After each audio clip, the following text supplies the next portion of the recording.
Il reste alors une dernière prestation, déjà. Et ouais, bah, faut bien que ça se termine. Hein. Alors, j'invite Clément Fort à nous rejoindre sur la scène. Il va traiter le sujet suivant. Silence.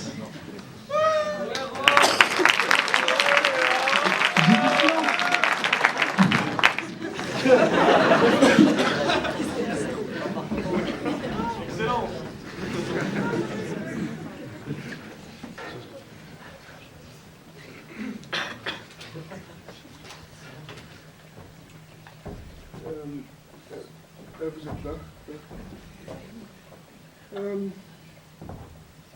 Est-ce que tu peux juste un petit peu augmenter, parce que là j'ai les lumières en plein...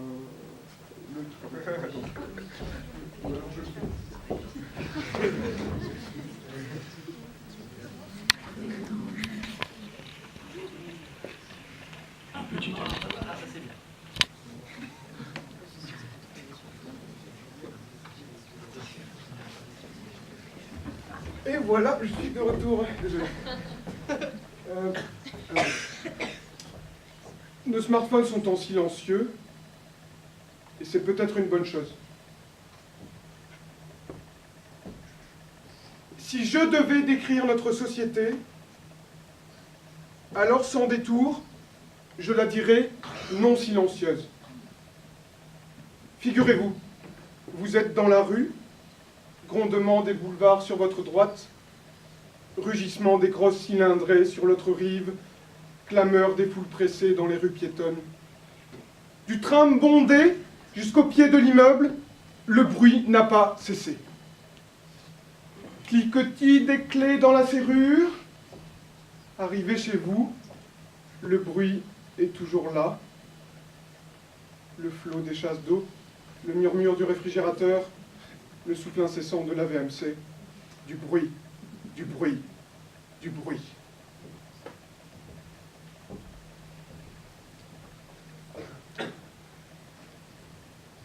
Qu'est-ce que le silence, en réalité, si ce n'est deux absences?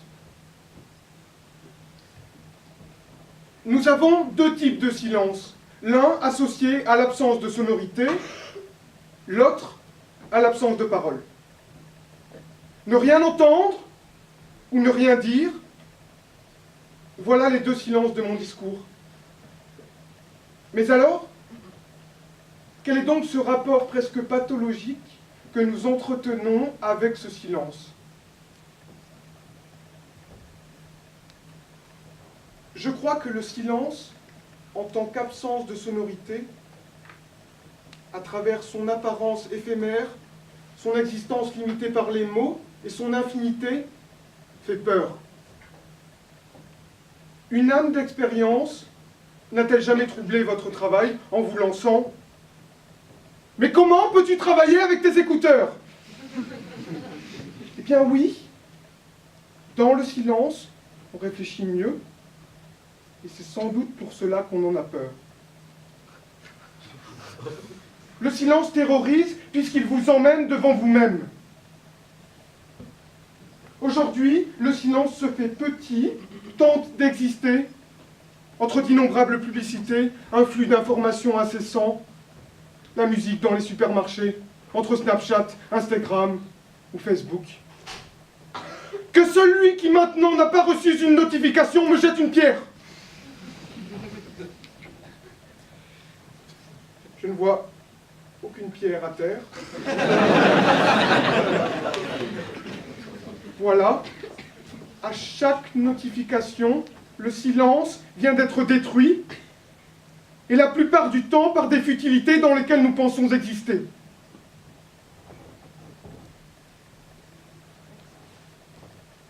Pourtant, seul le silence peut laisser place à la conversation, la vraie, celle où l'on se livre, lieu des débats, celle qui nous racle l'âme, mais pas celle des réseaux, terrain d'expression des plus grands égos. Paul Valéry nous exhortait à écouter lorsque rien ne se fait entendre. Alors, je vous le laisse, ce silence, je vous laisse l'écouter, le sentir, le tordre. Je vous laisse définir ses contours infinis et ses angles saillants. Mais ce ne sera pas n'importe lequel, ce sera celui-ci.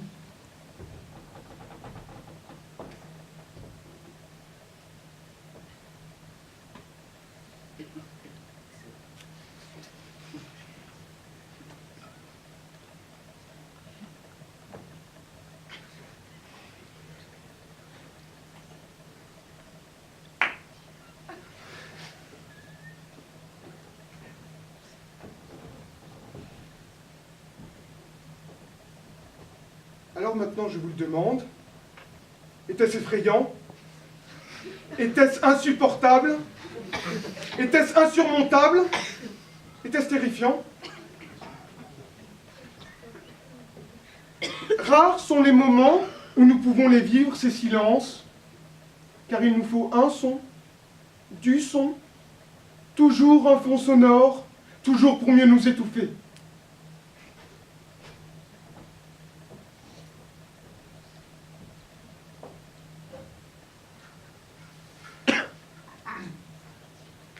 Vous savez, il y a ceux qui allument la télévision pour ne pas se sentir seuls.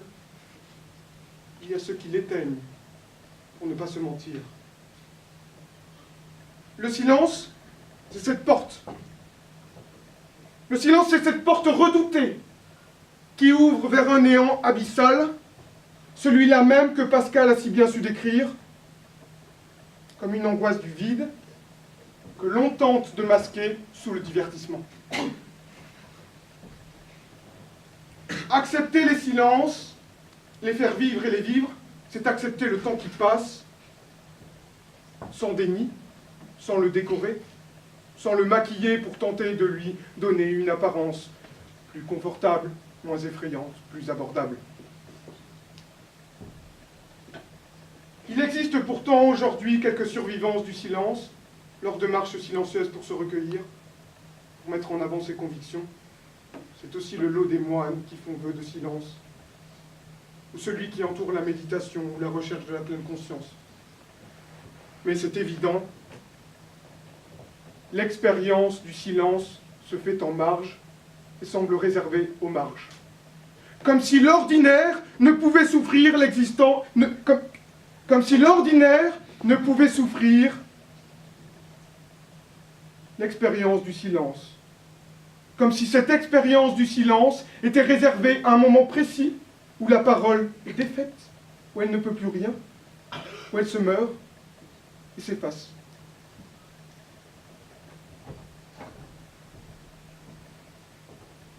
Si je devais décrire notre société, alors sans détour, je la dirais non silencieuse, terriblement bruyante. Nos portables restent en silencieux, et c'est une bonne chose. Voici l'autre silence, celui qui correspond à l'absence de parole.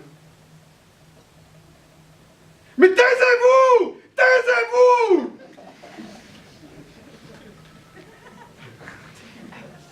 Voilà comment Alain Finkielkraut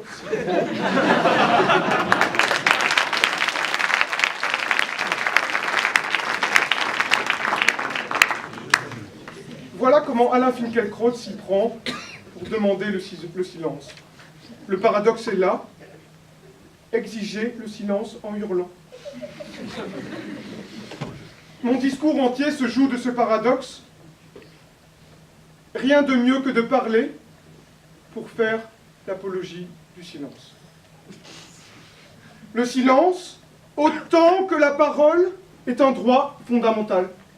Soyons clairs. J'ai le droit de parler et de rompre le silence, autant que de me taire et de le faire exister. Alors, il y a ceux qui se taisent, restent muets, peu en avant, discrets.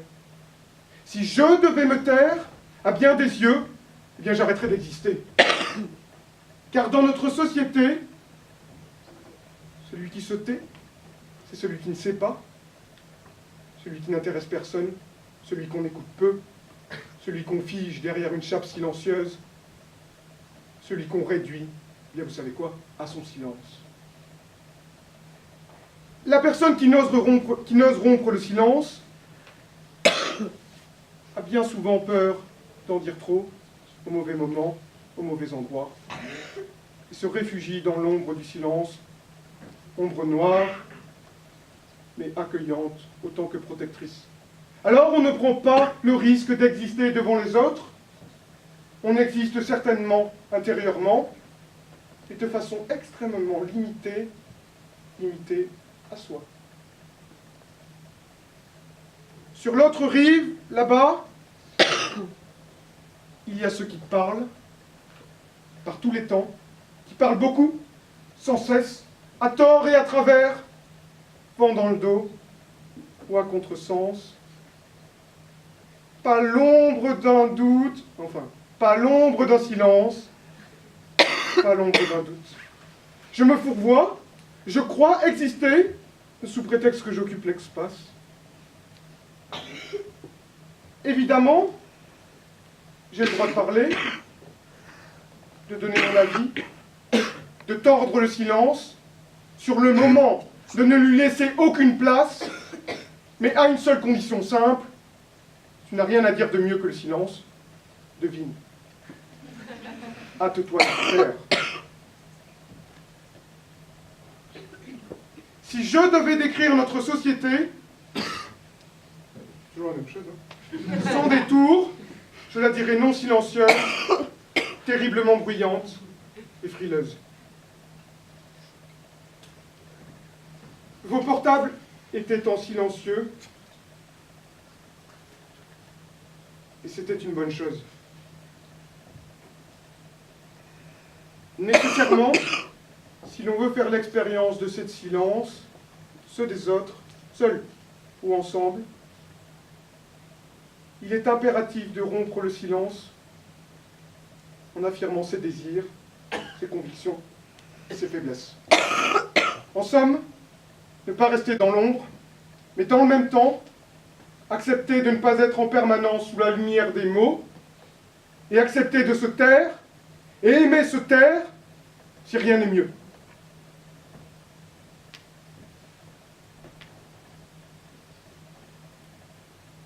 Écoutez-vous, faites place au silence comme à vos mots, écoutez le silence, écoutez les vôtres. Ici, je ne prétends pas résoudre la pathologie du bruit de notre société, ni convaincre les timides de briser leur silence, ni même de faire taire ceux qui parlent trop, mais seulement faire l'expérience des mots avec vous, avant de redonner sa voix au silence, puisque malheureusement, je suis le dernier à discourir.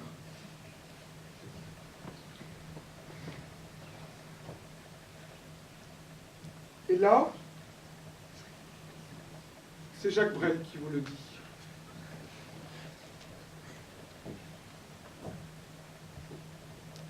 Je vous souhaite des passions, je vous souhaite des silences,